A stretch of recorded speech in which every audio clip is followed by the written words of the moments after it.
भगवान की सेवा करनी है तो हमें गुरु परंपरा के प्रति समर्पित होना होगा। इस वाक्य से हमें यह सीख मिलती है कि किस प्रकार से गुरु जो है वह क्या करते हैं। गुरु जो है जीवात्मा को भगवान के नजदीक लाने के लिए सारे प्रयास करते हैं, लेकिन हम क्या करते हैं, हम सदैव अनभिज्ञ बने रहते हैं या फिर हम इग्नोरेंस में रहते हैं, इग्नोर करते हैं चीज़ों को। इवन दो हमको गुरु परंपरा सिखाती है भक्ति कैसे करनी है, भगवान के नज़दीक कैसे आना है, कैसे हमें अपने जीवन को सार्थक करना है, लेकिन फिर भी हम सचेत नहीं रहते। लेकिन माता सीता सचेत थी, जैसे ही भगवान झुके वैसे ही वरमाला डाल दी। उनको पता था कि मेरे गुरु ने मेरे लिए यह काम कर दिया है। माता सीता एक आदर्श पत्नी की भूमिका में सदैव रही और सदैव एक आदर्श पत्नी की भूमिका वे निभाती रही। माता सीता जब भगवान राम के कमरे में, भगवान राम सीता का जो कमरा था उस कमरे को कभी किसी दासी ने साफ नहीं किया, उस कमरे को सदैव माता सीता ने ही साफ किया। एक बार की घटना है, विवाह के पश्चात अब ससुराल में पहुंच गई। जब ससुराल में पहुंची माता सीता तो वहां पर राजा दशरथ को प्रसाद खिला रही थी, भोजन करा रही थी। भोजन के समय अचानक जब खीर उन्होंने परोसा तो खीर में एक तिनका आ गया, और खीर में जब तिनका आया तो जैसे ही तिनके को निकाला राजा दशरथ ने बाहर, तो माता सीता ने ऐसे घूर कर देखा, बहुत तेज आंखों से ऐसे घूर कर एक टक जैसे तिनके को देखा, तिनका तुरंत जलकर भस्म हो गया। राजा दशरथ तुरंत हाथ जोड़कर माता सीता के सामने खड़े हो जाते हैं और कहते हैं, सीता आज के बाद तुम किसी की ओर ऐसे तेज नजरों से मत देखना, क्योंकि यदि तुमने किसी को देखा तो वह जलकर भस्म हो जाएगा, क्योंकि तुम कोई और नहीं स्वयं जगदम्बा हो। तो उस दिन के बाद कभी सीता ने किसी की तरफ तेज नजरों से नहीं देखा, सदैव वे नजरें झुकाई रही, कभी उन्होंने किसी को देखा नहीं, क्योंकि राजा दशरथ ने कहा कि अगर तुमने किसी को इस तरह से गुस्से से देख दिया तो वह भस्म हो जाएगा। राजा दशरथ को बड़ा डर लगा कि यार यह कैसी घटना है कि राजा, तो उन्होंने बताया कि तुम कोई और नहीं स्वयं जगदम्बा हो, इसलिए तुम ऐसा नहीं कर सकती। माता सीता भगवान राम की अंतरंगा शक्ति है। राजा सदैव प्रजा का पालक होता है, आपने क्या होता है, समाज का पालक होता है। तो रानी सीता जो है इनका एक गुण है समाजशील। आप देखेंगे महारानी सीता ने जितना भी अपने जीवन में कृत्य किया वह समाज के लिए था, इसलिए इनका एक गुण है समाजशील। चाहे वनवास हो वह उन्होंने समाज के लिए लिया, चाहे माता सीता का अपहरण हो, माता सीता का हरण हो, वह भी उन्होंने समाज के लिए लिया। राजा भगवान राम के साथ माता सीता का वनगमन, यह भी समाज के लिए था। पुनः अग्नि परीक्षा, वह भी समाज के लिए था।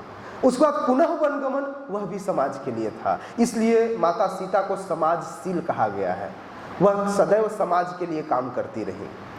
माता सीता की सुंदरता की पराकाष्ठा थी। त्रेता युग में उनसे सुंदर कोई और दूसरा न था। माता सीता क्षमाशील है, त्याग की देवी है, मर्यादा की मूरत है, दया की स्वामिनी है, तपस्विनी है। माता सीता पतिव्रता है, करुणा की सागर है, अत्यंत बलवती, जिन्होंने अपने मतलब जिनके अंदर बलों का खान है। अकेले जो ऐसे बड़ी आसानी से धनुष को उठा सके तो समझ सकते कि उनके अंदर कितना बल होगा। और शुद्धता और सेवा भाव की पराकाष्ठा। माता सीता और भगवान राम दो अलग अलग संस्कृतियों के द्योतक हैं। माता सीता को कृषि संस्कृति का द्योतक कहा गया है। माता सीता को क्या कहा गया है? कृषि संस्कृति। कृषि संस्कृति की द्योतक है, क्योंकि माता सीता कृषि के कारण आई थी। जब जनक जी हल चलाने गए तो वहां से कृषि संस्कृति के द्योतक है माता सीता। तो जहां पर माता सीता के आने के बाद आज तक जनकपुरी में कभी भी अन्न की कमी नहीं। तो जहां माता सीता की पूजा होगी, जहां माता सीता की सेवा होगी, उस जगह में कभी भी दाल दलहन अन्न की कोई कमी नहीं होगी। तो इस प्रकार से जनकपुरी में माता सीता के आने के बाद कभी भी किसी भी चीज की कमी नहीं हुई, अन्न धन संपदा किसी भी चीज की कोई कमी नहीं हुई। इसलिए माता सीता को क्या कहा गया? माता सीता को कृषि संस्कृति का द्योतक माना गया, जबकि भगवान राम ऋषि संपत्ति के द्योतक हैं। किसके? ऋषि संस्कृति के। भगवान राम का जन्म कैसे हुआ? कृषि के कारण हुआ माता सीता का जन्म, और ऋषि परंपरा के कारण जन्म हुआ राम जी का।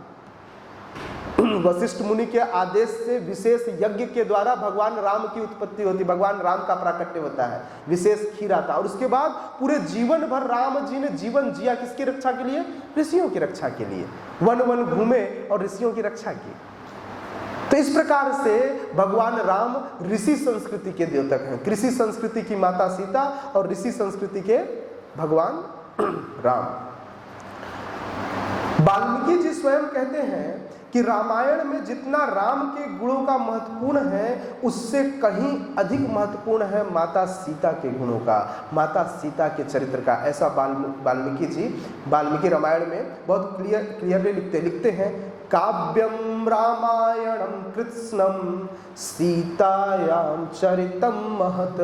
बोलते हैं जो पूरा काव्य रामायण है, यह इस रामायण में पूरा का पूरा जो इसकी जो मूल नायिका है, वह नायिका है सीता महारानी। उनके बिना रामायण पॉसिबल नहीं है। रामायण में और कोई चरित्र हो नहीं सकता। बोले मूल नायिका राम जी मूल नायिका, ये वाल्मीकि जी बता रहे हैं कि मूल नायिका कौन है? माता सीता है।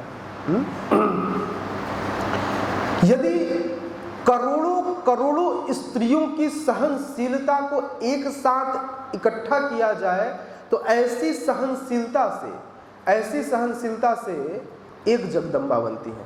धन्यवाद प्रभु जी। मुझे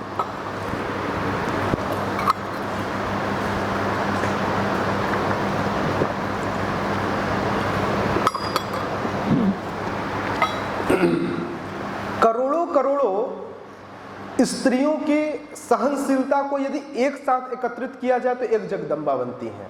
ऐसे अनेकों जगदम्बा स्वरूपिणी, अनेकों जगदम्बा की एक स्वरूपिणी है, वह है श्रीमती सीता महारानी। सीता महारानी की। माता सीता करुणा और दया की प्रतिमूर्ति है। एक बार की बात है, भगवान राम माता सीता के ऐसे गोद में सर रखकर सो रहे थे। उसी समय एक कौवा पेड़ पर बैठा कांव कांव करने लगा और बड़ी गंदी नजर से, कौवे की नजर बहुत गंदी होती है, बड़ी गंदी नजर से वह माता सीता को देखने लगा। माता सीता ने देखा कि एक पक्षी है, वह मुझे देख रहा है। पक्षियों की ऐसी नजर तो नहीं होती, लेकिन ये ऐसे क्यों देख रहा है? कुछ ही समय बीता था कि वह कौवा माता सीता के नजदीक आ गया। माता सीता बोले बड़ा ढीठ पक्षी है, और देखते ही देखते वह माता सीता के कंधे पर चढ़ गया। माता सीता कुछ न कर सकी, क्योंकि वह हिलती तो भगवान राम के विश्राम में खलल आती, इसलिए माता सीता कुछ न बोली। और वह माता सीता के कंधे पर बैठ करके वहीं कंधे से चोंच मारने लगा माता सीता को। उसी समय भगवान राम ने नेत्र खोले और देखे एक कौवा माता सीता के कंधे पर बैठा है। माता सीता के ऊपर ऐसे कौवे को देखकर भगवान राम को बड़ा क्रोध आया। उन्होंने तुरंत वहीं पर एक तिनका पड़ा हुआ था, तिनके को उठाया और तिनके के ऊपर मंत्रों का आवाहन किया और नारायण अस्त्र बनाकर उसके पीछे छोड़ दिया। यह कौवा कोई और नहीं, इंद्र का पुत्र जयंत था। इंद्र का पुत्र कौन था? और यह जयंत अब भागने लगा, जिसके पीछे नारायण अस्त्र पड़ा हुआ था। भागते भागते भागते भागते इंद्र के पास पहुंचे। बोले पिताजी बचा लीजिए। बोले क्या हो गया? बोले पिताजी पीछे देखो। ऐसे झांक करके इंद्र जी ने देखा तो उस पर लिखा हुआ था नारायण अस्त्र। बोले बेटा ऐसा तुमने क्या काम कर दिया कि इतने विशेष व्यक्ति को यहाँ बुला लिया? बोले मैं कुछ नहीं कर सकता, यहाँ से भी निकलो। हाँ, और इस तरह से इंद्र जी ने अपने बेटे को भी वहाँ से भगा दिया। ब्रह्मा जी के पास गए, ब्रह्मा जी बोले कुछ नहीं हो सकता। ब्रह्मा जी के पास से शिव जी के पास पहुंचे, शिव जी बोले कुछ नहीं हो सकता। बोले नारायण अस्त्र मैं क्या करूँगा? हाँ, इस नारायण अस्त्र के सामने हमारा कुछ नहीं पड़ेगा। बैकुंठ पहुँचे, वहाँ विष्णु जी बोले अस्त्र मेरा हो सकता है लेकिन ये मेरे काबू में नहीं है। इस तरह से वापस घूम फिर के वहीं पहुंचा जहां से वह चला था। आया कहाँ? भगवान राम और सीता के चरण कमलों में। जैसे ही वह वहां पहुंचा तो वह राम जी से क्षमा मांगने वाला। राम जी बोले मैं क्या करूं, ये मेरे अंदर भी नहीं है, तुम्हें दंड तो मिलेगा ही। लेकिन उसी समय जब जयंत को कुछ न सूझा तो माता सीता के चरण कमलों में गिर पड़ा, और माता सीता जैसे ही चरण कमलों में वो गिरा, माता सीता इतनी करुणा सागर है, ऐसी दयालु देवी है कि इंस्टेंट उन्होंने माफ कर दिया और भगवान राम से प्रार्थना की कि आप इस बच्चे को क्यों सताते हैं, छोड़ दीजिए इसे। भगवान राम ने वैसे तो छोड़ दिया उन्हें, लेकिन बोले इसने धृष्टता की है और इस धृष्टता की इसे सजा मिलनी चाहिए। और तुरंत राम जी ने उसके एक आंख से को फोड़ दिया, हाँ, एक आंख को फोड़ा और उसे वहां से भेज दिया। लेकिन अच्छी बात यह थी कि वहां से वह राम जी और माता सीता की भक्ति में जयंत तल्लीन हुआ और इस प्रकार से भगवत धाम को प्रयाण किया उसने। माता सीता के अंदर दया की भावना इतनी थी कि इवन दो रावण ने माता सीता का अपहरण किया, लेकिन बार बार वो रावण को समझाती रही, बार बार रावण को समझाती रही कि हे रावण, तुमने गलत काम किया है, तुम्हें तुरंत राम जी के शरण में चली जाना चाहिए, तुरंत, इंस्टेंट। जितनी बार रावण मिला हर बार उसने रावण पर दया दिखाया, रावण को गाली नहीं दिया, रावण को श्राप भी नहीं दिया। रावण को क्या बताया, रावण को बार बार कहा कि अब भी रघुनाथ के चरण कमलों में जाओ, हाँ, जब तुम रघुनाथ के चरणों में जाओगे तो क्या होगा, तुम्हारा उद्धार हो जाएगा और तुम्हें किसी भी प्रकार का कोई कष्ट नहीं होगा, तुम्हें सारे अपराधों से मुक्ति मिल जाएगी। जब साथ हो रघुनाथ तो किस बात की चिंता, क्या, किस बात की चिंता, और क्या,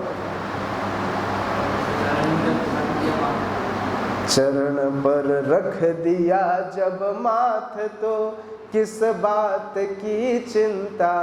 हाँ, जयंत ने जैसे ही अपना चरण भगवान के चरण कमलों में अपना माथ जो है भगवान के चरण कमलों में रख दिया तो उसकी चिंता माता सीता ने हर ली।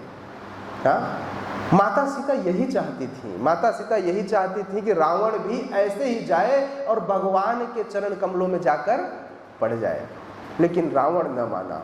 फिर भी माता सीता ने, अब माता सीता एक सिद्धांत देती हैं। माता सीता बताती हैं कि अगर व्यक्ति इस समय लंबे समय तक अकेले हो तो क्या करना चाहिए। माता सीता अशोक वाटिका में अकेले बैठी थी, पता है क्या कर रही थी, हरे कृष्णा कृष्ण कृष्ण हरे हरे, हरे राम राम राम हरे हरे। वह नित्य हर क्षण भगवान के नाम का आश्रय लिए थे। उन्होंने एक भी क्षण अपने जिह्वा से राम के नाम के बिना नहीं बिताया, हर क्षण वे राम का नाम लेती रहीं। हाँ, हर क्षण वे राम का नाम लेती रहीं। इस तरह से उन्होंने नामाश्रय लिया। तो नामाश्रय की भूमिका किसने रखा, माता सीता ने, कि किस प्रकार से, जब, क्योंकि उनके पास कुछ न था, उनके पास सिर्फ एक सहारा था, वह है भगवान के नाम का, तो उन्होंने राम नाम का सहारा लिया और नामाश्रय की भूमिका पहली बार माता सीता ने रखी। इस प्रकार से माता सीता ऐसा वाल्मीकि रामायण में बहुत क्लियरली लिखा गया है। और साथ ही साथ आध्यात्म रामायण में व्यास देव जी लिखते हैं कि माता सीता वह शक्ति है, भगवान की वह शक्ति है जिस शक्ति से इस सृष्टि के पालन के लिए, इस सृष्टि के पालन के लिए, एक्चुअली माता सीता जो है राधा रानी की स्वरूपा है ना, राधा रानी की स्वरूपा है, राधा रानी की अंश है। तो आह्लादनी शक्ति होने के कारण इस सृष्टि के पालन का जो शक्ति है, जो बल प्राप्त होता है, वह माता सीता से प्राप्त होता है। इस सृष्टि के संहार का बल भी माता सीता से प्राप्त होता है। और इस सृष्टि के, हाँ, इस सृष्टि के क्लेश को नष्ट करने का, है ना, अर्थात पालन और सृष्टि करने का, सृष्टि के क्लेश को खत्म करने की बल भी कहाँ से प्राप्त होती है, माता सीता से। तो इस प्रकार से ऐसी माता सीता को हमें प्रणाम करना चाहिए। और माता सीता जिन्हें जगत जननी कहा गया है, जो कि इस पूरे सृष्टि, इस पूरे जगत की माता स्वरूप मानी गई, जगत जननी कहा गया है, जगत जानकी कहा गया है। ऐसी माता के बारे में शिव पुराण में बहुत क्लियरली शिव पुराण के अध्याय 10 में वर्णन किया गया है कि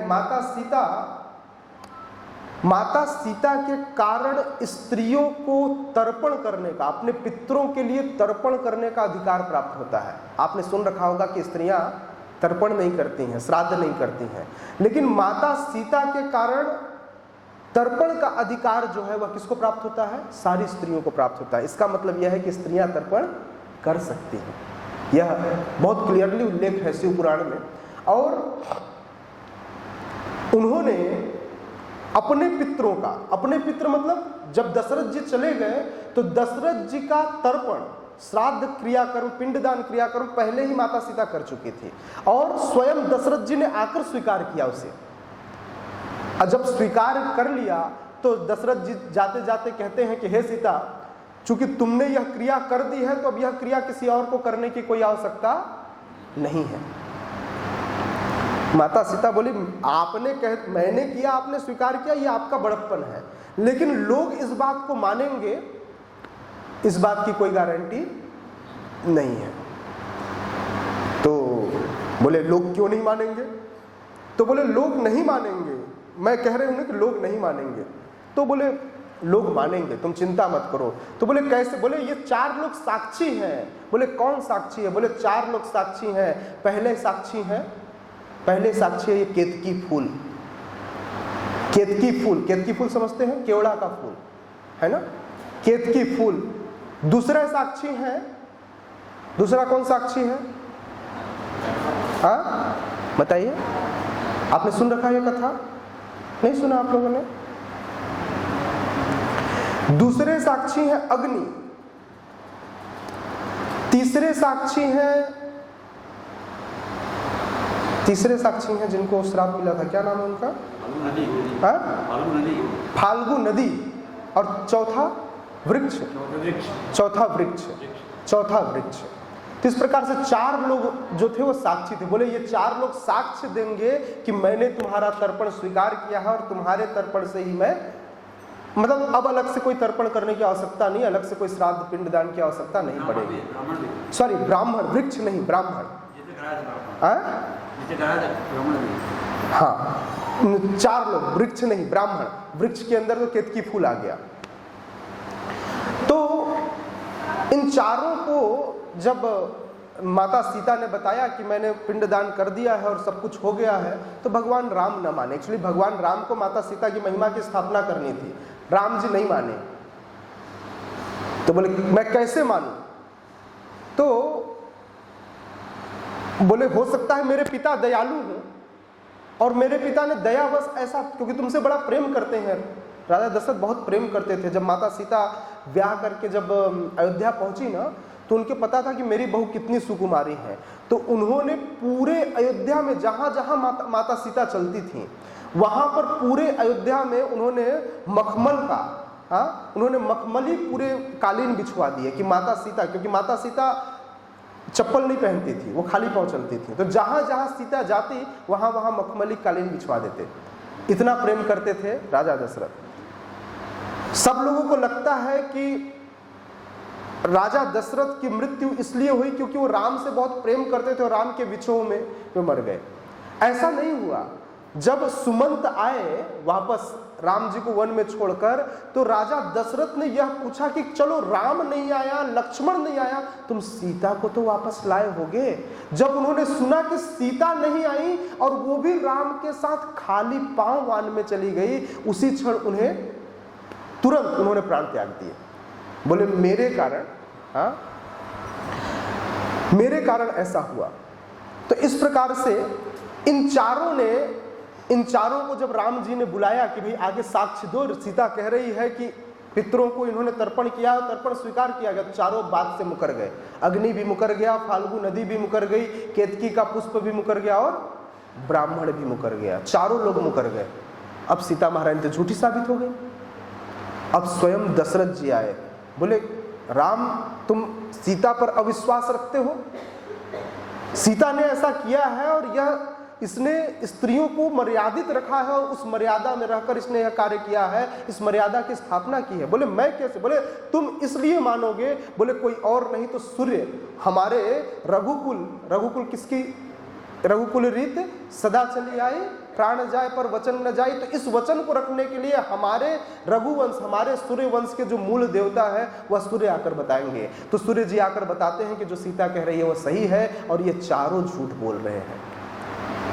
और तब जाकर माता सीता का वहां पर पुनः, तो इस प्रकार से जब यह बात सुनी तो उस दिन से भगवान शिव ने बोला कि आज से यह झूठा है। कौन? केतकी का पुष्प। तो मैं इस केतकी पुष्प को स्वीकार नहीं करूंगा। इसलिए केवड़ा का जो केतकी का जो पुष्प है वह शिव जी को नहीं चढ़ाया जाता। शिव जी ने बोला मैं ऐसे लोगों को नहीं स्वीकार करूंगा। फाल्गु नदी जो कि ऊपर बह रही थी, उसी दिन से उसको भी श्राप लगा और उसे यह दंड मिला कि आज से तुम्हें कोई देख नहीं पाएगा, क्योंकि तुमने अपना यह नहीं दिखाया। तो उस दिन से फाल्गु नदी जो है वह अंदर समा गई। आज भी फाल्गु नदी बाहर नहीं दिखती, वो अंदर अंदर बहती है। तीसरा कौन? ब्राह्मण। ब्राह्मणों को क्या श्राप था? भिक्षा मांगते रहोगे। यस, कभी भी तुम्हें, तुम्हारे पास धन इकट्ठा नहीं होगा। तुम मांगोगे तो हमेशा मिलेगा, हमेशा, लेकिन टिकेगा नहीं। मिलेगा खूब लेकिन रहेगा कुछ नहीं तुम्हारे पास। और चौथा कौन था? चौथा था अग्नि। अग्नि नहीं, अग्नि, वृक्ष नहीं, वृक्ष तो केतकी के पुष्प के साथ आ गया। चौथा था अग्नि। चौथा कौन था? अग्नि। तो अग्नि को यह श्राप मिला कि अग्नि, तुम्हें अलग अलग युगों में शुद्ध अशुद्ध सारी चीजें भोग लगाई जाएंगी और तुम्हें उसे पाना पड़ेगा। आज देखिए, आज हम कलयुग में कुछ भी भोग लगाते हैं, पता नहीं वो घी होता है कि नहीं, फिर भी डालते हैं।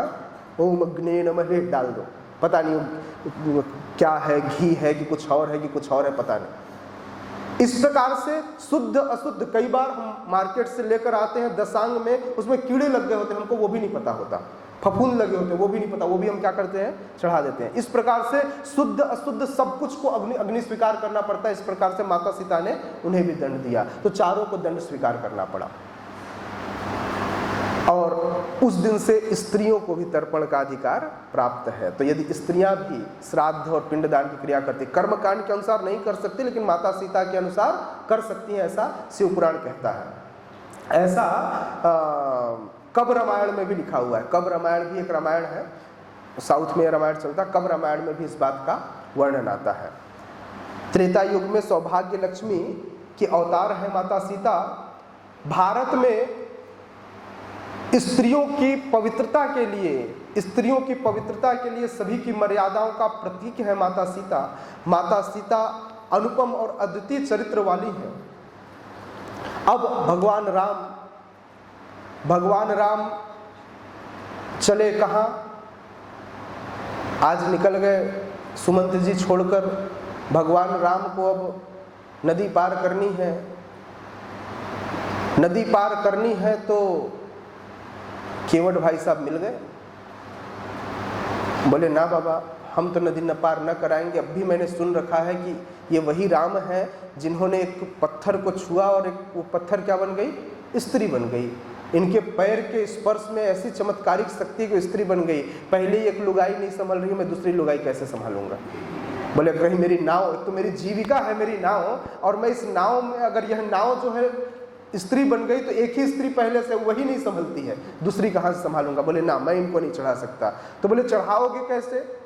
बोले चढ़ाऊंगा ऐसे कि पहले ये अपना चरण धुलवाएंगे, पहले ये अपना चरण धुलवाएंगे, और चरण धुलवा करके पहले मैं उसे पी कर देखूंगा। यदि मुझे कुछ नहीं हुआ, कम से कम मैं चला गया तो मेरी पत्नी इस नाव के जरिए अपना जीविका तो चलाएगी, मेरे बच्चों का पालन करेगी। लेकिन अगर वही खत्म हो गया तो मैं क्या करूंगा? तो इसलिए पहले मैं देख करके देखूंगा, अगर कुछ नहीं हुआ तब मैं चढ़ाऊंगा।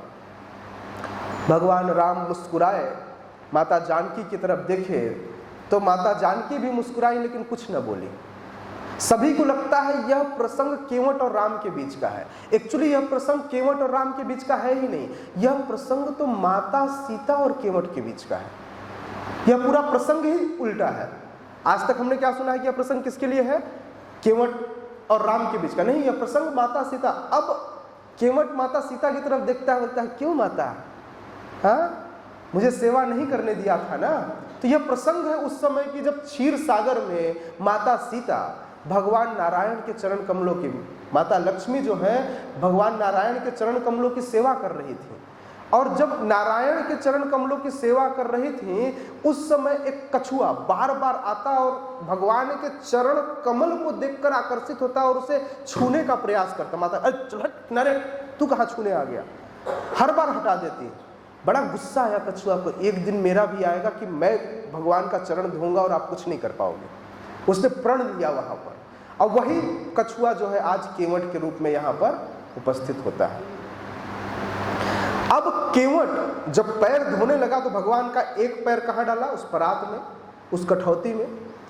उस कठौती में जब उसने पैर डाला तो भगवान लड़खड़ाए, तो बोले भगवान चिंता मत करो, अरे एक काम करिए, आपने पैर यहाँ रखा है, पैर मैं धोता हूँ, आप अपना हाथ मेरे सर पे रख लो तो आप हिलोगे नहीं। तो अब केवट ने हाथ भी भगवान का अपने सर पे। माता सीता बोली अच्छा बड़ा चालू व्यक्ति है, आज तक मैंने भगवान का हाथ अपने सर पे नहीं रखवाया, ये बड़ा चालू व्यक्ति है। तो उसने क्या किया, भगवान का हाथ उठवा करके अपने सर पर रखवा लिया और अब बड़े इत्मीनान से भगवान का चरण धोने लगा। पहले एक चरण धोए, फिर दूसरा चरण धोया, फिर जी भर के पिया, अपनी पत्नी को पिलाया, अपने बच्चों को पिलाया। बोले हाँ अब ठीक है। अब रास्ते भर में माता सीता को चिढ़ाते जा रहा था। नदी तो पार हो गई, जैसे उतरने लगे तो माता सीता उससे प्रसन्न हो गई। बोले तुमने बहुत सेवा की है, निश्चित रूप से आज मैं तुमसे प्रसन्न हूँ। तो आज माता सीता ने अपनी मुद्रिका उतार कर भगवान राम को दी कि यह केवट को दे दीजिए। दिया किसने, राम ने, लेकिन उतार कर किसने दिया, यह माता सीता का आशीर्वाद आज केवट को भी प्राप्त होता है। माता सीता पतिव्रता और सती है, इस बात का द्योतक अशोक वाटिका में जब हनुमान जी पहुंचे। जब अशोक वाटिका में, मैं अलग अलग गुणों का इसलिए बखान करूं, माता सीता के अनेकों गुण हैं और इस गुण को हर स्त्री को आत्मसात करना चाहिए, है ना। तो जब अशोक वाटिका में हनुमान जी पहुंचे तो हनुमान जी के आगमन से सीता जी बड़ी प्रसन्न हुई। हनुमान जी ने बोला माता सीता आप अब भी बोलिए, मैं अब भी आपको अपने कंधों पर बैठाऊंगा और यहाँ से ले उड़ूंगा और भगवान राम के पास पहुंचा दूंगा। बोले मैं नहीं जाती, मैं क्यों जाऊं, मुझे लेने मेरे पति आएंगे। क्योंकि माता सीता कभी भी उन्होंने किसी भी पर पुरुष को उन्होंने कभी भी टच नहीं किया था। उन्होंने इवन दो अपने बेटे के रूप में हनुमान को माना, लेकिन फिर भी उनके कंधे पर विराजमान न हुई और उन्होंने जाने के लिए मना कर दिया। इस प्रकार से माता सीता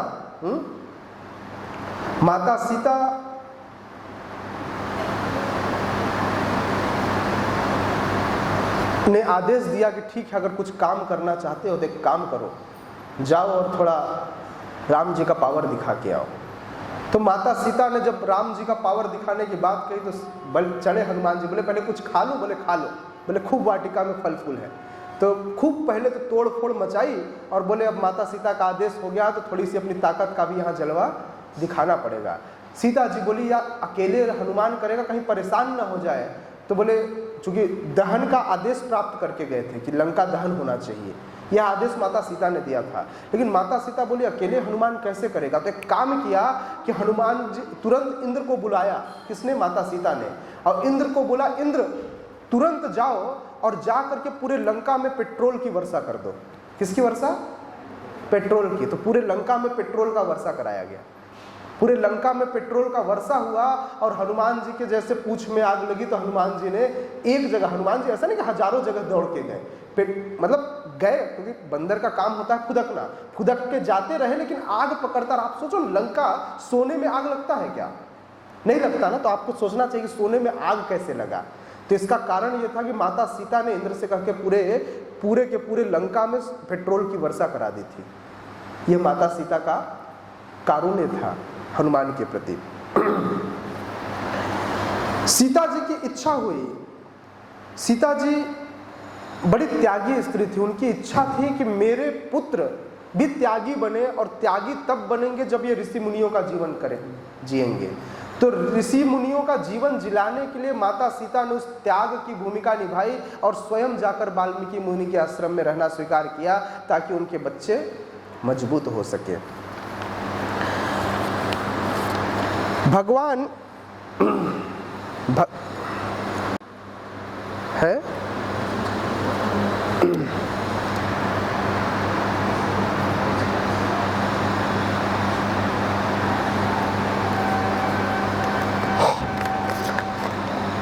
बहुत थक गए होंगे आप लोग, यहीं पर रोक देते हैं, है ना? बहुत सुन लिया।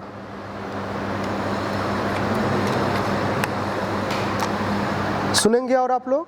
सुनना है? ने त्याग किया अयोध्या का, और त्याग करके माता सीता वाल्मीकि मुनि के आश्रम में चली गई, जहां पर उन्होंने 2 जुड़वा बच्चे लव और कुश को जन्म दिया। रामायण की रचना अलग अलग जगह पर की गई, जिनमें रामायण की रचना स्वयं व्यास देव ने भी की, तुलसीदास जी ने भी की, लेकिन उनके अलावा वाल्मीकि जी ने की। वाल्मीकि जी को रामायण की रचना करने का, रामायण लिखने का जो बल प्राप्त हुआ, वह बल भी भगवान नाम से प्राप्त होता है, क्योंकि उन्होंने मरा मरा मरा मरा मरा मरा मरा मरा मरा मरा मरा राम कह के यह शक्ति अर्जित कर ली कि राम के गुणों का बोला। तो मरा था, लेकिन वो क्या हो गया? मरा से राम हो गया। मरा मरा मरा मरा राम राम राम राम हो गया, है ना? तो मरा से राम हो गया, और इस प्रकार से राम जी के नाम का आश्रय लेकर राम जी के गुणों को उन्होंने क्या, लव कुश इसका गान करते हैं। और जब गान करते हैं भगवान, जब भगवान के चरित्र का गान करते हुए लव कुश पहुंचे, कहाँ पहुंचे लव कुश? अलग अलग राजाओं के पास, अलग अलग लोगों के पास। तो सारे लोगों ने लव कुश को एक आशीर्वाद दिया। आशीर्वाद देते हुए कहते हैं कि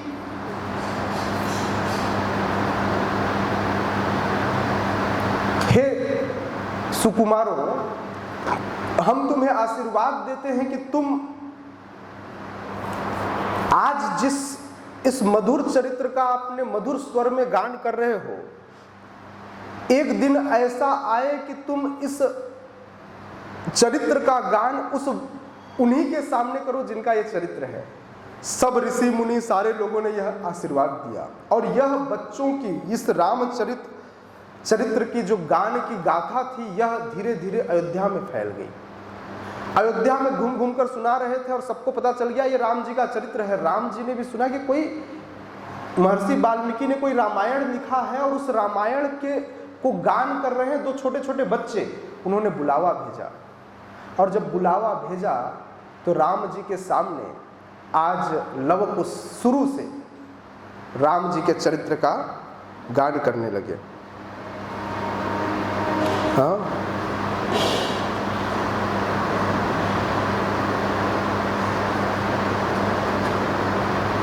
तो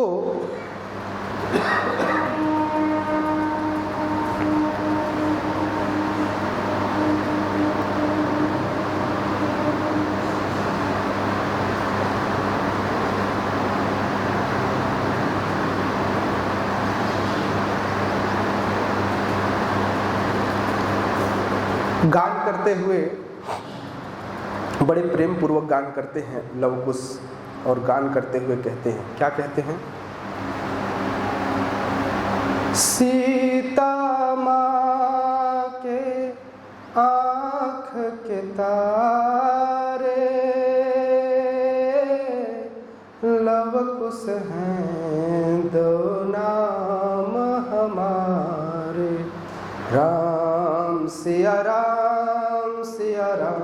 जय जय राम, राम सिया राम जय जय राम, राम सिया राम जय जय राम, राम सिया राम जय जय राम। नवअंबुज अम्बक छबिनी की, चितवन ललित भावती जी की, भृकुटि मनोज चाप छबिहारी, तिलक ललाट पटल दुतिकारी, कुंडल मकर मुकुट सिर भ्राजा, कुटिल के सजनु मधुप समाजा, उर श्री वत्स रुचिर बनमाला, पदिक हार भूषण मन जाला, के हरि कंदन चारु जनेऊ, बाहु विभूषण सुंदर तेऊ, मकरी कर सरिस सुभग भुज दंडा, कटित निसंग कर सर को दंडा। इस प्रकार से भगवान राम के विविध चरित्रों का गान करते हुए अलग अलग, फिर बाद में माता सीता के चरित्र का गान करते हैं और अंत में यह बताते हैं क्या, सीता माँ के आँख के तारे। यह बात कब बताया, जब पूरे चरित्र का गान कर लिया। यह बात जब राम जी ने बुलवाया लव कुश को, तब वाल्मीकि मुनि ने कहा कि अब तुम जहां जा रहे हो, जहां पर इस चरित्र का गान करने जा रहे हो, वहां पर तुम यह भी चौपाई सुनाओगे, यह भी बात बताओगे कि तुम कौन हो। तो उस दिन लव कुश को भी पता चलता है कि हम कौन हैं। उससे पहले उन्हें भी नहीं पता था कि हम सीता माँ के बेटे हैं, यह वन देवी कोई और नहीं, माँ सीता है। तो उस दिन उन्हें वाल्मीकि मुनि बताकर भेजते हैं कि यह बालकांड, यह सारे कांड सुनाने के बाद अंत में आप तुम क्या बताना, सीता माँ के आँख के तारे, लव कुश है दो नाम हमारे, राम सिया राम सिया राम जय जय राम, राम सिया राम जय जय राम। अब पूरी कथा सुन ली। जब यह पूरा कथा चल रहा था तो राम जी बैठे थे, वो ऊपर सिंहासन में, राजा का सिंहासन ऊपर होता है, लेकिन कथा बाकी सब आनंद ले रहे थे, गुणगान कर रहे थे, वाह वाह क्या कथा है। कभी हंसते कभी रोते, क्योंकि अलग अलग चरित्र था। जब वनगमन हुआ तो सारे अयोध्यावासी पुनः रोने लगे। इस प्रकार से ऐसा लग रहा था कि सामने एक बड़ा सा स्क्रीन लगा हुआ है, कितना 20x20 का स्क्रीन, जिसमें पूरी स्टोरी चल रही है, पूरी कथा चल रही है। लोग केवल उन बच्चों के गाने से चरित्र चित्रण होने लगा, उस चित्रण को देख करके सुन करके लोग रोने लगे, हंसने लगे, कभी नाचते, कभी युद्ध जीतते भगवान तो सबके सब खुशी मनाते। और इस प्रकार से वहां पर राम जी बोले मैं अकेले ऊपर क्यों बैठा हूं। तो धीरे धीरे जितनी बार अलग अलग चौपाइयां आती, भगवान राम एक एक सीढ़ी नीचे उतर जाते। और जब तक कथा चलने लगी, जब कथा, तो राम जी भी वहीं आकर बैठ गए जहां पूरी आम जनता बैठी थी। जब कथा पूर्ण होने का था तो अचानक लोगों ने, मतलब कई बार होता है ना कि हम बड़े उत्साहित होते हैं तो अगल बगल वाले का हाथ पकड़ लेते हैं, उसके सिर पर एक मार देते हैं, ठोक देते हैं, ताली बजा लेते हैं दोनों एक दूसरे के साथ, खुश हुए। और बगल में उनको लगा कि शायद भैया भरत शत्रुघ्न होगा, देख लो नहीं बैठा हूं, मैं कहाँ गया था, मैं अकेले वहां क्या करता, तो भी यहां आ गया। तो आज राम जी रामायण सुनने आए थे। क्या सुनने आए थे? उन्होंने पूरे उस कथा में माता सीता के चरित्र को सुना। राम जी का चरित्र सुनने नहीं आए, राम जी क्या सुनने आए, जिसमें रमा का अयन हो, जिसमें रमा के चरित्र का वर्णन हो, ऐसे चरित्र को सुनने नीचे आ गए। और जब राम जी को पता चला, दोनों बच्चों ने बताया, लव कुश ने बताया, लव कुश है दो नाम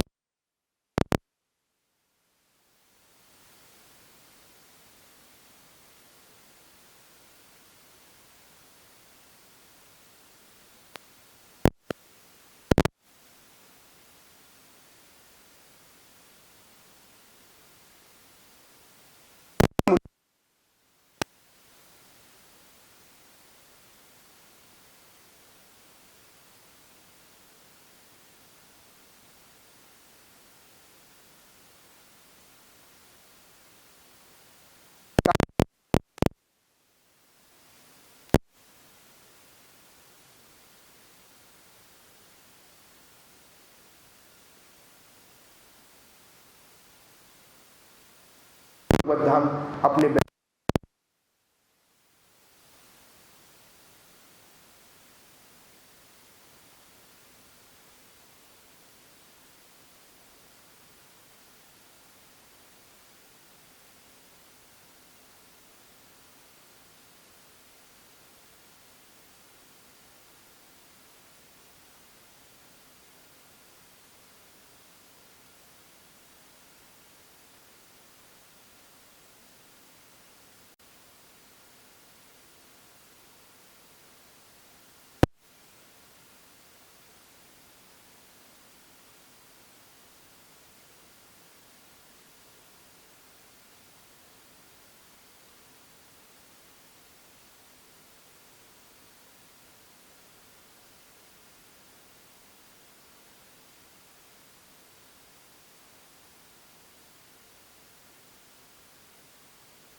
हर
से उनके चूंकि उन्होंने मुख से जो बोला था तो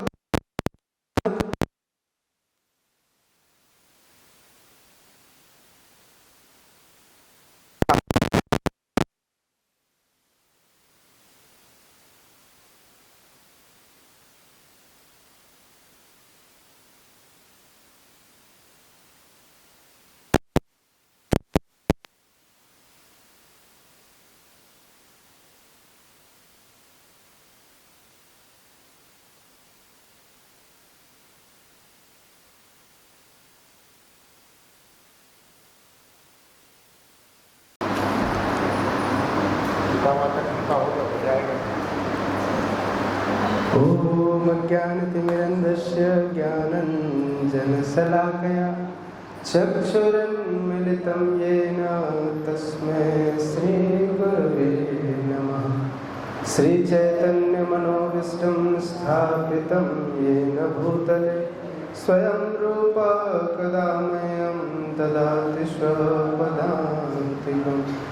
वन्देऽहं श्रीगुरो श्रीयुतापदकमलं श्रीगुरुन् वैष्णवांश्च श्रीरूपं साग्रजातं सहगण रघुनाथान्वितं तं सजीवं साद्वैतं सावधूतं परिजनसहितं कृष्णचैतन्यदेवं श्रीराधा कृष्णपादान् सहगण ललिता श्रीविशाखान्वितांश्च नमो विष्णुपादाय कृष्णपृष्ठाय भूतले श्रीमते भक्तिवेदांत स्वामिनिति नामिने।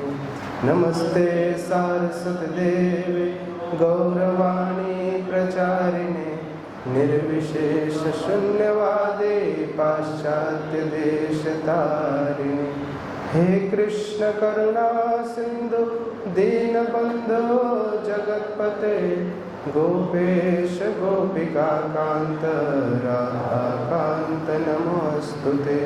तप्त कांचन गौरांगे राधे वृंदावनेश्वरी वृषभानुसुते देवी प्रणमामि हरिप्रिये।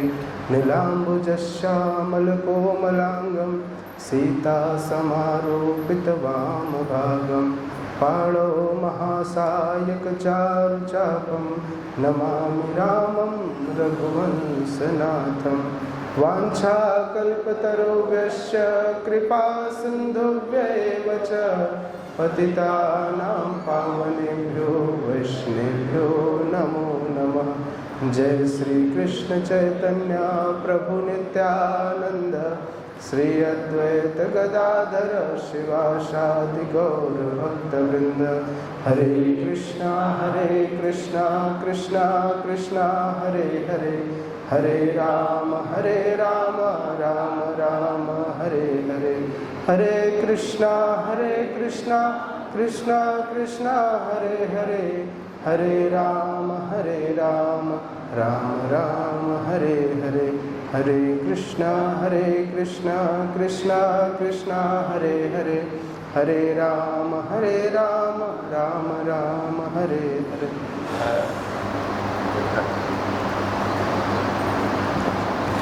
हरे कृष्णा।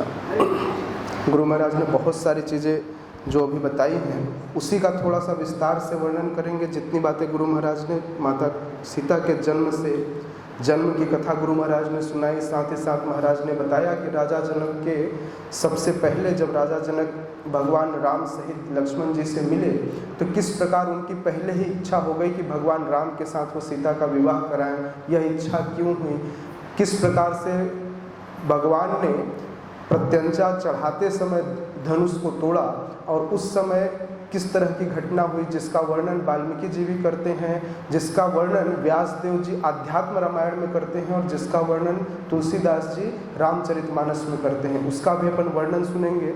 साथ ही सुनेंगे कि जनक नंदिनी सीता के कौन कौन से गुण हैं जो स्त्रियों के लिए, किस प्रकार से माता सीता स्त्रियों के लिए आदर्श हैं और किस प्रकार से रामायण का क्या अर्थ है, रामायण का अर्थ राम जी ने किस प्रकार से लिया और इसे बाकी लोगों ने किस प्रकार से लिया, रामायण के क्या अर्थ हैं, इसके बारे में भी अपन यहाँ पर सुनेंगे।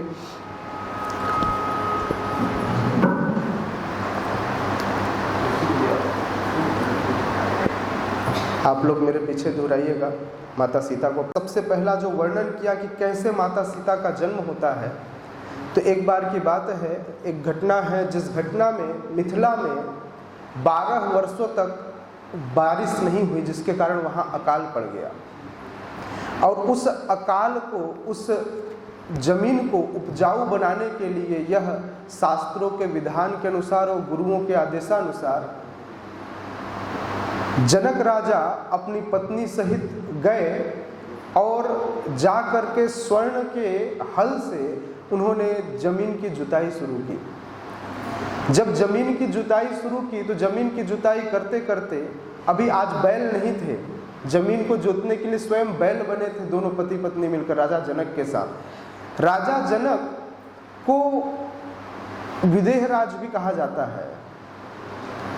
एक्चुअली राजा जनक देहात्म बुद्धि से परे थे, इसलिए उनका नाम विदेह है। इसलिए राजकुमारी सीता का नाम वैदेही भी पड़ा, क्योंकि वो विदेह राज जनक की पुत्री कहलाई, इसलिए उनका एक नाम वैदेही भी है।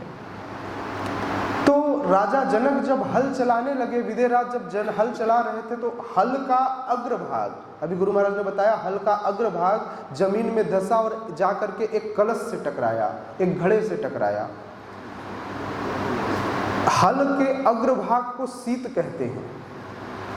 और हल के अग्रभाग से टकरा करके जब उस कलश को निकाला गया तो उस कलश के अंदर माता सीता उस कलश के अंदर से प्रकट हुई। इसलिए शीत के टकराने से प्रकट होने के कारण उनका नाम पड़ा सीता। जगत जननी सीता महारानी की। इस प्रकार से जगत जननी माता सीता का प्राकट्य होता है। माता सीता के प्राकट्य के बारे में उनको गुरु महाराज ने बताया, चूंकि वो भूमि से उत्पन्न हुई इसलिए भूमिजा भी कहते हैं उनका, तो उनका एक नाम है भूमि से उत्पन्न के होने के कारण भूमिजा। भगवान राम का जन्म होता है चैत्र मास के शुक्ल पक्ष की 9वीं तिथि को। उसके 1 महीने बाद माता सीता का जन्मोत्सव हम मनाते हैं। लेकिन ये 1 महीने का अंतर नहीं है, भगवान राम और माता सीता के बीच में 6 साल का अंतर है। कितने का? 6 साल का, है ना। तो मिथिला नरेश जनक है इसलिए मिथिला नंदिनी भी कहलाती हैं। इनको राम वल्लभा भी कहा जाता है, भूसुता भी कहा जाता है। इनको मर्यादा पुरुषोत्तमा भी कहा जाता है। मर्यादा पुरुषोत्तम भगवान राम की पत्नी है इसलिए इनका एक नाम है मर्यादा पुरुषोत्तमा, है ना। क्योंकि आप देखेंगे राम जी के चरित्र से ज्यादा मर्यादित चरित्र माता सीता का चरित्र रहा है। भगवान को मर्यादित करने के लिए माता सीता ने अपना त्याग किया है, तो इसलिए त्याग की मूर्ति भी है। तो ऐसे अनेकों गुण हैं रामायण में। रामायण का अर्थ, जब राम जी को पता चला कि वाल्मीकि के 2 शिष्य जिनका नाम लवकुश है वे रामायण का गान करते हैं, अर्थात राम जी के चरित्र का गान करते हैं, तो राम जी को समझ में आ गया कि वो निश्चित रूप से मेरा गान नहीं कर रहे होंगे, वो सीता का गान कर रहे होंगे। राम जी को यह समझ में आया कि वो मेरा चरित्र नहीं गान कर रहे होंगे, किसका गान कर रहे होंगे। तो उन्होंने रामायण का अर्थ निकाला। रामा का मतलब होता है सीता। रमा का मतलब, रमा या रामा दोनों का मतलब होता है सीता। राम का मतलब मर्यादा पुरुषोत्तम राम, लेकिन रमा और रामा दोनों का मतलब होता है सीता। तो बोले सीता का जो चरित्र का गुणगान करे वो है रामायण। रामायण का अर्थ बताए, सीता के चरित्र का जो गुणगान करे वो क्या है? रामायण है ना। तो इसलिए यहां पर राम, सीता और लक्ष्मण के विशेष चरित्र का वर्णन है। राम जी जब वनवास में थे, मैं छोटे छोटे तर्क इसलिए बता रहा हूं क्योंकि ये सारे सिद्धांत हैं जो हमारी गुरु परंपरा के लिए, हम जिस गुरु परंपरा में हैं वहां पर इन्हीं सिद्धांतों को हम पालन करते हैं। तो राम, सीता, लक्ष्मण जब वनवास में जा रहे थे तो उस समय लोग, त्रेता युग था। त्रेता युग में क्या करते हैं? त्रेता युग का मुख्य धर्म क्या है? यज्ञ। त्रेता युग में क्या किया जाता है? यज्ञ किया जाता है। यज्ञ में सारी आहुतियां ओम के उच्चारण से होती हैं और ध्यान भी करते हैं तो किससे करते हैं?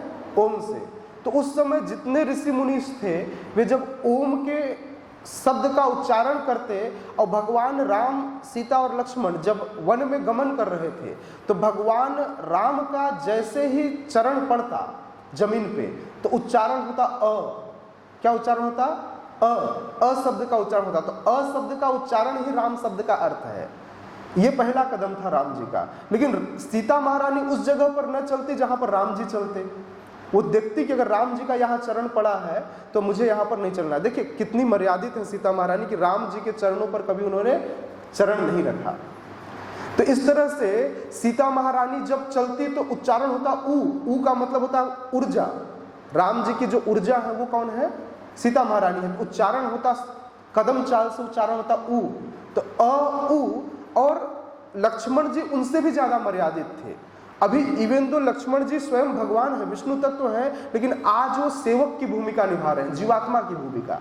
और जीवात्मा की भूमिका निभाने के कारण लक्ष्मण जी न तो सीता जी के चरणों पर चरण रखते और न राम जी के। तो आप देखिए राम जी बीच में होते हैं, सीता महारानी राम जी के लेफ्ट साइड में, हमारे राइट साइड में, और लक्ष्मण जी उसके, तो लक्ष्मण जी उनके साइड होकर चलते और दोनों चरणों को देखते जाते, निहारते जाते, दर्शन करने जाते और दोनों जगह पर वो कदम नहीं रखते। तो इस प्रकार से तो म जो है, म अगर आप हिंदी पढ़ेंगे तो म जो है वह लघु अक्षर कहा जाता है।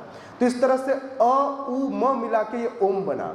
तो जब ये भगवान राम जब पूरे जंगल में चलने लगे, जब उनकी कदम चाल चलती तीनों, तो उच्चारण होता ओम ओम ओम ओम, इस तरह उच्चारण होता। और इस उच्चारण के कारण पूरी जितने ऋषि मुनि थे वो ध्यान ही नहीं लगा पा रहे थे, क्योंकि उनके मुंह से शब्द निकलता, उससे पहले कदम चाल की आवाज आ जाती, अलग से आवाज आ जाती। तो इस प्रकार से उस समय ध्यान लगा ही नहीं पाए।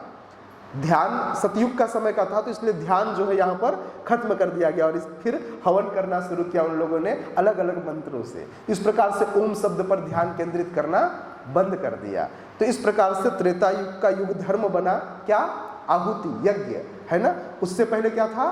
ध्यान था, तब किया जाता था, उसमें ध्यान लगाया जाता था। तो यहाँ से ध्यान का विचलन होता है और ध्यान का विचलन होकर के यहाँ से यज्ञ की परंपरा शुरू होती है। वाल्मीकि रामायण में यह बताया गया, वाल्मीकि मुनि कहते हैं कि यदि पूरे रामायण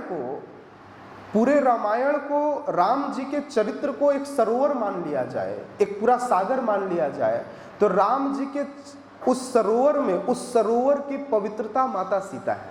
माता सीता की, तो माता सीता उस सरोवर की पवित्रता है। जल का वैल्यू कब है? जब वो पवित्र हो। आप जाकर के गंदा जल नहीं पीते हैं, क्या करते हैं? साफ जल लेते हैं, मिनरल वाटर लेते हैं। तो शुद्धता क्या है? वह पवित्रता। वाल्मीकि मुनि कहते हैं कि उस सरोवर में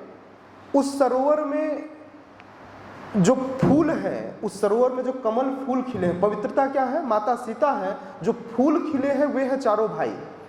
चारों भाई का अलग अलग चरित्र जो है वो क्या है? वह फूल है। अयोध्यावासी भौरे हैं। भौरा क्या करता है?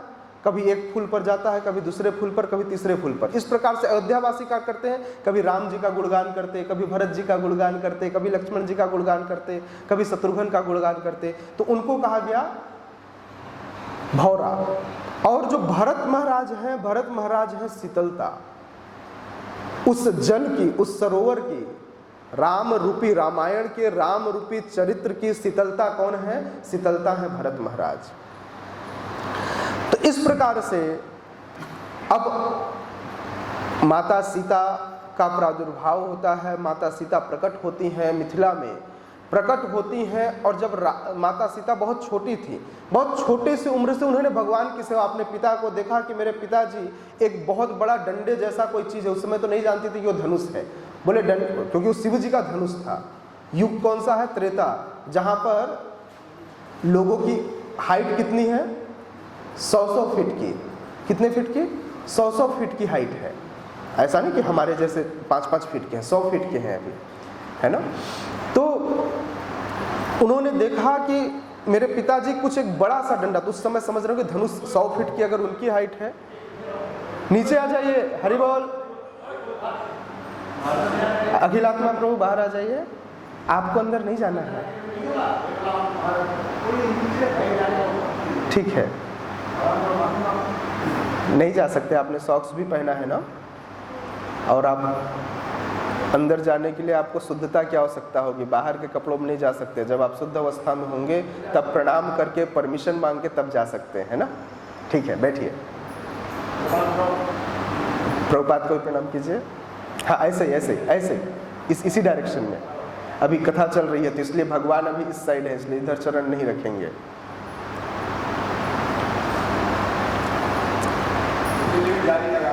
हाँ, इसमें भी जाने लगा है। तो मैं बता रहा था कि माता सीता बहुत छोटी सी थी। कुछ 1-1.5 साल में उन्होंने अपने पिता को देख करके पूजा की सारी विधि सीख लिया। बच्चे जब अपने माता पिता को कुछ कार्य करते हुए देखते हैं, जब सारी चीजें देखते हैं तो ऐसे देखते ही वो सीख जाते हैं कि मेरे पिताजी ऐसा कर रहे हैं, वैसा ही वो भी फॉलो करते हैं। तो इसलिए माता पिता को बहुत जरूरी है कि बच्चे के सामने कुछ गलत कार्य ना करें, क्योंकि बच्चा तुरंत उस संस्कार को ग्रहण करता है ना। तो माता सीता ने वह संस्कार देखा था। अब एक दिन अपनी सखियों के साथ उम्र रही होगी लगभग 2-2.5 साल की माता सीता की। अपनी सखियों के साथ वे गईं कहाँ पर, वाटिका में। वाटिका में आम तोड़ने लगी, आम तोड़ने लगी, अलग अलग पुष्प तोड़ने लगी। भगवान की सेवा के लिए जब पुष्प तोड़ रहे थे तो जैसे अभी हमारे है ना यहाँ पर चंपा बहुत ऊंचाई में है ना, बहुत ऊंचा है। चंपा तोड़ने के लिए हमको या तो सीढ़ी लगा के चढ़ना पड़ता है ऊपर, तो बहुत तोड़ने का प्रयास किया। छोटी छोटी बच्चियां थी, वो चढ़ न सकी।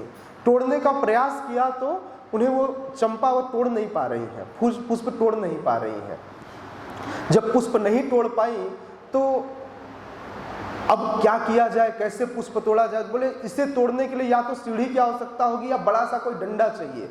बोले डंडा कहाँ से लाए? तो उन्हें ध्यान आया कि मेरे पिताजी रोज सुबह सुबह एक डंडे की पूजा करते हैं।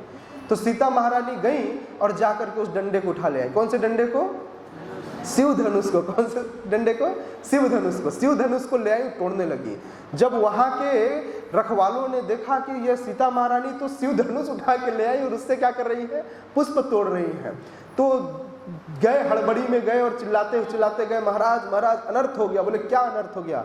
बोले आपकी पुत्री सीता ने जाकर शिव धनुष उठा लिया और उससे पुष्प तोड़ रही है। तो जनक महाराज कहते हैं, लगता है, उस सिपाही से कहते हैं, लगता है तुमने रात को नाइट ड्यूटी ओवर ड्यूटी कर ली है, तुमको नींद आ रही है, जाके सो जाओ, अब तुमको थोड़ा क्या करने की, आराम करने की जरूरत है। अरे इतना भारी भरकम शिव धनुष जिसको 500 एक साथ है, 500 एक साथ महाबलिष्ठ सिपाही भी मिलकर न उठा सके, ऐसे धनुष को सीता अकेले उठा लेगी। बोले महाराज मैं गलत नहीं कह रहा हूं, आप चलकर एक बार देखें। तो जब उनका बार बार जब उनसे प्रार्थना की गई तो वो देखने आए। राजा जनक स्वयं देखने आए और उन्होंने देखा तो माता सीता शिव धनुष से क्या कर रही थी, भगवान की सेवा के लिए पुष्प तोड़ रही थी।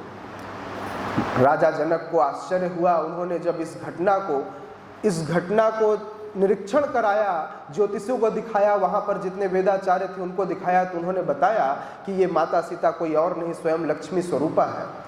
अब अगर ये लक्ष्मी है तो लक्ष्मी से विवाह करने के लिए नारायण चाहिए, समझ में आया।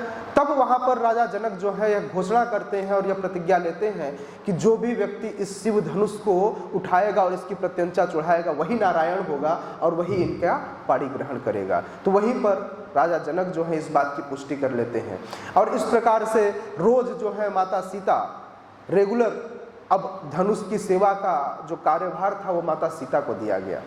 माता सीता इस प्रकार से लंबे समय तक उसकी सेवा करती रही। माता सीता की उम्र इस प्रकार से 6 वर्ष पहुंच गई। माता सीता कितनी हो गई? 6 वर्ष। राजा जनक को बड़ी चिंता हुई कि माता सीता की अब तो विवाह कर देनी चाहिए, बहुत बड़ी हो गई है ना। तो उन्होंने फिर धनुष यज्ञ का स्वयंवर रख दिया। माता सीता 6 वर्ष की थी और स्वयंवर चलने लगा 6 वर्ष में। अच्छा, यह धनुष कौन सा है? एक बार ना शिव जी के भक्तों के बीच और राम जी के विष्णु जी के भक्तों के बीच ना बड़ा खींचातानी हो गई कि श्रेष्ठ कौन। तो इस श्रेष्ठता को चेक करने के लिए भगवान विष्णु के भक्त और शिव जी के भक्तों ने आपस में भगवान से प्रार्थना की कि आप दोनों लड़ाई कीजिए, हम डिसाइड करेंगे, जो जीतेगा वही श्रेष्ठ है। शिव जी हमेशा जब भी ऐसी प्रतिस्पर्धा आती तो तैयार हो जाते। इसका सबसे बड़ा कारण था कि शिव जी भगवान के सबसे बड़े भक्त हैं, वैष्णवा नाम यथा संतो। उनको पता था कि मुझे भगवान का गौरव कैसे बढ़ाना है और इसलिए शिव जी लड़ने को तैयार हो गए। नारायण लड़ने को तैयार नहीं हुए, लेकिन शिव जी बोले मैं तो लड़ूंगा। अब बोले ये लड़ेंगे, अगर ये मारेंगे तो मुझे भी तो आत्मरक्षा करनी पड़ेगी ना। अब दोनों के बीच में लड़ाई शुरू हो गई। किसके बीच में? शिव जी और भगवान विष्णु के बीच में। भगवान शिव और भगवान विष्णु, देखिए ब्रह्म संहिता में बहुत क्लियरली लिखा हुआ है। ब्रह्मा जी कहते हैं दीपार चिरे वही दशांतरमभ्युपेत्य क्षीरम यथा दधि विकार विशेष योगात संजायते नहीं तथा पृथगस्ति हेतु तथा समुपैति। तो यहाँ पर ब्रह्मा जी बताते हैं कि जिस प्रकार से दूध का रूपांतरित फॉर्म जो है वह दही है, उसी प्रकार से शिव और हर और हरि में कोई फर्क नहीं है। ये क्या है? हरि का ही रूपांतरित फॉर्म हर है। लेकिन फिर भी जो तत्व है तात्विक रूप से शिव जी क्या करते हैं, सदैव हरि की सेवा करते हैं।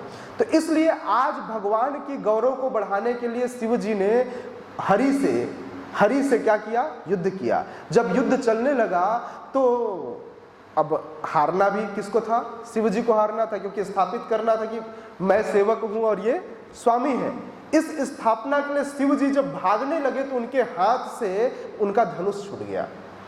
शिव जी का जो धनुष छूटा वो कहाँ गिरा, जनकपुरी में। और जो जनकपुरी में धनुष गिरा तो जब धनुष के ऊपर जब निशान देखा तो देखे अरे ये तो शिव जी का धनुष है। उसके ऊपर जो अंकन था उसको देख करके उन्होंने निश्चय किया शिव जी का धनुष है, और उसी दिन से जनकपुर में उस शिव धनुष की पूजा होने लगी। जनकपुरी में बनने वाले हर एक राजा का नाम जनक ही था। ये पहले जनक नहीं है, ऐसे अनेकों जनक हो चुके। मतलब ये मत समझिएगा कि ये पहले जनक थे। जब से जनकपुरी है तब से वहां के राजा जनक ही हैं। अलग जितने राजा आए उनका नाम क्या हुआ, जनक ही था, है ना। तो इस प्रकार से यह वही धनुष था जो धनुष सतयुग के समय में गिरा था जनकपुरी में। त्रेता युग में नहीं गिरा था, सतयुग के समय में गिरा था। और सतयुग के समय में गिरे हुए धनुष का आज तक पूजा हो रहा है, और जो अब इतनी पुरानी हो गई है। अब सोचिए ऐसी पुरानी धनुष को राम जी अब क्या किए, सीता स्वयंवर हुआ। अब सीता स्वयंवर में राम जी को यह धनुष उठाना है। उस धनुष को उठाने के लिए बड़े बड़े वीर आए, बड़े बड़े राजा आए, बड़े बड़े योद्धा आए, और सब लोग उठाने का सोचने लगे। सोचे मैं उठाऊंगा, मैं सीता का पाणी ग्रहण करूंगा, मैं सीता को से विवाह करूंगा। इससे पहले ही माता सीता जब भगवान राम को निहारती हैं, कहाँ पर सबसे पहले देखती हैं, पुष्प वाटिका में। वहीं पर माता सीता ने भगवान राम को अपना पति मान लिया, और माता गौरी से जाकर प्रार्थना करती हैं कि मुझे यही पति चाहिए, मुझे कोई दूसरा पति नहीं चाहिए।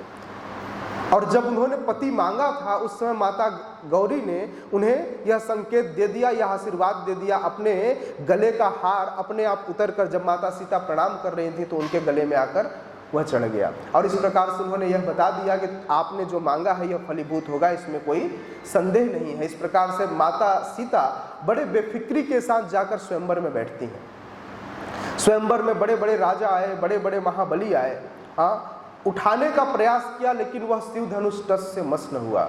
उसी समय लंकापति रावण, त्रिलोक विजयी लंकापति रावण आता है। लंकापति रावण के अंदर यह सामर्थ्य थी कि वह शिव धनुष को उठा सके, उसके अंदर यह पूरी सामर्थ्य थी। लेकिन उसी समय उमा कहती है मैंने अब भी आशीर्वाद दिया है, किसको, सीता को। मैंने कहा है कि तुम्हारा पति राम ही होगा। तो शिव जी बोले अच्छा ऐसा है। शिव जी को भी पता था कि भाई ये तो जगत जननी जगदम्बा है, ये सीता महारानी है, इनको कैसे मैं मतलब इनकी बातों को टाल सकूं। तुरंत शिव जी गए और शिव जी जाकर के उस शिव धनुष में समा गए। और रावण हंसते हंसते उस समय क्या किया, अपना हाथ उठाने के लिए क्या किया, धनुष के अंदर जैसे ही फंसाया, तो जैसे फंसाया हाथ तो हंसने लगा। लेकिन उसी समय जैसे ही शिव जी अभी हंसते हंसते अब चिल्लाने लगा, क्योंकि शिव जी जैसे समाये वैसे ही उसका उंगली पूरा दब गया। ऐसा लगा कि उसके उंगली का चूरमा बन जाएगा। लेकिन शिव जी को दया, हे भोलेनाथ, हे शिव जी क्या हो गया ये। और जैसे ही उसने भोलेनाथ चिल्लाया तो शिव जी थोड़ी कुछ सेकंडों के लिए निकल गए, और जैसे निकले तो उसने हाथ खींचा और हाथ बाहर निकला। दोबारा हिम्मत नहीं की कि अब मुझे इस शिव धनुष को उठाना भी है, और चुपचाप किनारे हो गया। यह देख करके सारे लोग, जो लंकेश अभी हंस रहा था उसके ऊपर सारे राजा, इवन दो जनक महाराज भी हंसने लगे। मुंह छुपाकर हंसा उन्होंने, क्योंकि एक मर्यादा थी, ऐसा तो नहीं हंसा, लेकिन वे भी हंसने लगे। और माता सीता का घूंघट सामने था तो अंदर से एकदम ठहाके मार के हंसने लगी, है ना, कि भाई अभी तो बड़े पावर लेकर आए थे। लेकिन जनक महाराज को बड़ी चिंता हुई। जनक महाराज ने आज अपने आप को कोसा और कहते हैं कि यह मैंने इतना बड़ा सीता के लिए यह प्रण लिया ही क्यों, यह संकल्प लिया ही क्यों। क्योंकि जब अभी महाराज बता रहे थे ना कि जब पहली बार महाराज जनक ने राम को देखा तभी उन्हें लगा कि काश मैं यह संकल्प न किया होता, तो बिना इस संकल्प के, बिना इस धनुर्यज्ञ के ही मैं अपनी सीता का विवाह इनके साथ कर देता, राम के साथ कर देता। तभी महाराज जनक से विश्वामित्र कहते हैं कि यदि आपकी आज्ञा हो तो राम भी इस धनुष यज्ञ में भाग लेना चाहता है। बोले आप क्यों हंसाई कराना चाहते हैं, यह तो छोटा बालक, सुकुमार बालक, यह कैसे उस धनुष को उठाएगा। बोले बस आप आज्ञा दीजिए, बाकी कम से कम प्रयास तो कर लें, कल को यह ना रहे कि इसने प्रयास ही नहीं किया। बड़े बेरुखे मन से भगवान राम को जनक जी आदेश देते, बोले ठीक है आप भी जाओ और प्रयास कर लो। जब यह परमिशन मांग रहे थे विश्वामित्र, उसी समय जनक की बेरुखी को देखकर लक्ष्मण जी बड़े अकुलाए, और लक्ष्मण जी इतने अकुलाए कि बोले राजा जनक आपकी हिम्मत कैसे हुई यह कहने की कि राम जी से यह धनुष नहीं उठेगा। अरे आप इस धनुष की बात करते हैं, यदि राम जी मुझे आज्ञा दें तो मैं एक क्षण में पूरी सृष्टि को उलट पलट करके रख दूं। ये तो सिर्फ एक क्या है, धनुष है। लक्ष्मण जी अनंत शेष हैं जो अपने फण के ऊपर पूरे ब्रह्मांड को धारण करते हैं, पृथ्वी को नहीं, किसको धारण करते हैं, पूरे ब्रह्मांड को धारण करते हैं। उनके लिए यह ब्रह्मांड एक सरसों के बीज के समान है। उनके लिए क्या बहुत बड़ी बात थी कि वह एक धनुष को उठाए। जब लक्ष्मण जी मूर्छित हुए थे उस समय मेघनाथ ने उठाने का प्रयास किया लक्ष्मण जी को, वह लक्ष्मण जी को हिला भी न सका, उठाने की बात तो दूर रही। समझ रहे हैं, यह लक्ष्मण जी की शक्ति थी। लक्ष्मण जी उस समय धरती पर पड़े रहे लेकिन हिला तक नहीं सका, और हनुमान जी आए उन्हें गोद में उठा कर ले गए, है ना। तो क्योंकि हनुमान जब उठाए तो उन्होंने जय श्री राम कहा, अब राम जी ने उन्हें, राम जी के नाम में ही इतनी ताकत थी कि उन्होंने यह कार्य करके दिखाया, लेकिन मेघनाथ उसे उठा भी न सका। अब राम जी जब आए, राम जी ने वह धनुष की ओर देखा, सीता की ओर देखा। सीता जी ने अपने झरोखे से, है ना, मतलब अपने जो नग लगी थी, नग के कंकड़ों से उन्होंने क्या किया, राम जी को देखा, और इस प्रकार से दोनों की आंखें मिली। जब दोनों की आंखें मिली तो मिलते ही दोनों एक दूसरे को देख करके ऐसा लगा कि इनका अब आंख हटेगा ही नहीं एक दूसरे से। दोनों एक दूसरे के प्रेम रसास्वादन करने लगे। लेकिन क्षण कैसा था, क्षण था सीता स्वयंवर का, अभी धनुष यज्ञ चल रहा था। राम जी ने तुरंत अपनी चेतना में वापस आए और उन्होंने एक ही क्षण में धनुष उठाया, प्रत्यंचा खींचा और धनुष टूट गया। इतनी जोर की आवाज हुई कि पूरे त्रिलोक, पूरे आकाश, पाताल और इस पृथ्वी के हर एक कोने में गूंज गया। अयोध्या में राजा दशरथ रानियों के साथ बैठे थे और जब रानियों ने यह आवाज सुना तो सारे डर गए, बोले यह कैसी आवाज है। लेकिन इन सब के बीच में एक व्यक्ति ऐसा था जिसने यह आवाज सुनी ही नहीं। बताइए किसने? यस, नहीं, भरत जी ने भी सुना, माता सीता ने। अकेली माता सीता ऐसी थी जिनको इस धनुष के टूटने की आवाज ही नहीं आई। इसका मूल कारण है, इसको कहते हैं एब्जॉर्प्शन। किसी कार्य को करने की इतनी तल्लीनता, भगवान राम को देखने में इतनी तल्लीन थी, उनके बारे में सोचने में इतनी तल्लीन थी कि आसपास क्या घट रहा है, क्या आवाज आई, इससे कोई फर्क नहीं पड़ता। हमें भी माला ऐसा ही करना चाहिए। हम जब माला करते हैं तो हम डिस्ट्रैक्ट होते हैं अलग अलग चीज़ों से, तो हमें एब्जॉर्प्शन माता सीता से सीखना चाहिए कि उस समय वह जिस सोच में लीन थी उस सोच से वह बाहर नहीं निकली। उन्होंने पूरी तल्लीनता से भगवान के बारे में सोचा। तो इससे हमें एक सीख मिलती है किससे कि किस तरह से हमें अपने आप में तल्लीनता दिखानी चाहिए किसी कार्य को करने के लिए। अब जैसे ही टूटा तो माता सीता की सखियों ने कहा, अरे तूने सुना? बोले क्या सुनना था मुझे? बोले तूने सुना कि धनुष टूट गया। माता सीता बड़ी दुखी हुई, धनुष टूट गया? मैं तो राम के बारे में सोच रही थी, मतलब अब जिसने धनुष तोड़ा है मुझे उससे विवाह करना पड़ेगा। अब माता सीता बड़ी दुखी मन से बोली, ठीक है, अब यज्ञ हो गया, धनुष टूट चुका है तो मुझे तो जाना पड़ेगा। आज्ञा राजा जनक का कि सीता को लेकर आओ। माता सीता घूंघट डाले चली, हाथ में वरमाला लेके, बड़ी दुखी मन से। उनका मन बड़ा दुखी था कि मैं पता नहीं अब किससे विवाह होगा, किससे विवाह करना पड़ेगा, क्योंकि उन्होंने तो देखा ही नहीं धनुष टूटते नहीं देखा, यह नहीं देखा किसने तोड़ा। जब वहां पहुंची तो माता सीता का घूंघट डला हुआ था, घूंघट के नीचे से उन्होंने भगवान के चरण कमलों को देखा। उन्हें याद आ गया, ये तो वही चरण कमल है जो मैंने अभी कहाँ देखा था, अभी मैंने बगीचे में देखा था। ये वही चरण कमल है, भगवान का जो ग्रीनिश कॉम्प्लेक्शन है, हरित रंग के भगवान है, थोड़े हरे रंग के हैं। तो चरण भगवान का ऐसे ग्रीनिश कॉम्प्लेक्शन में देखा, माता सीता तुरंत प्रसन्न होगी, वाह ये तो वही है जिनको मैंने देखा था, ये तो वही राम है, वही मेरे प्रियतम है जिनके बारे में मैं सोच रही थी। और राम जी भी बड़े दुखी थे कि पता नहीं किसके स्वयंवर। अभी राम जी ने स्वयंवर में ये नहीं देखा, वो तो सिर्फ ये देखे कि सामने कोई बैठी हुई है, वही लड़की है जिनको मैंने कहाँ देखा था, बगीचे में देखा। उनको नहीं पता था ये वही सीता है। अब राम जी बोले ये पता नहीं कौन आ गई, मुझे किसके गले में। तो राम जी बोले देखिए मैं ऐसे विवाह नहीं कर सकता, आपको विवाह कराना है ना। तब राम जी बोले कुछ क्षण तो रुकेगा विवाह, क्योंकि बोले मैं एक पत्नी धर्म वाला हूँ, हाँ मुझे एक ही पत्नी अपना, अगर मैं इससे विवाह कर लिया तो उससे नहीं कर पाऊंगा। बोले देखो आपको ना मेरे पिताजी के पास खबर भेजनी पड़ेगी, मैं ऐसे विवाह नहीं करूंगा। पिताजी के पास, दशरथ जी के पास खबर भेजिए तब। लेकिन उसी समय अचानक ही राम जी जैसे ही नीचे झुके तो माता सीता का जो चेहरा है और नीचे माता सीता ने मड़ियों जड़ित जो है वह पहना हुआ था, क्या आंचल डाला हुआ। तो उस आंचल में उन्होंने माता सीता का चेहरा देख लिया। और जैसे ही माता सीता का चेहरा देखा, अरे ये तो वही है जिनके बारे में मैंने अपनी पत्नी स्वरूप में सोचा था। और इस प्रकार से अब राम जी बोले ठीक है, अब आप लोग कह रहे हैं तो मैं वरमाला डाल देता हूं। अब भगवान राम वरमाला लेकर डाल दिए। भगवान राम ने वरमाला डाल दिया। अब माता सीता क्या करें, माता सीता कैसे वरमाला डाले, क्योंकि माता सीता तो भगवान के तक पहुंच ही नहीं सकती। माता सीता की हाइट इतनी नहीं है कि भगवान को वरमाला पहना सके।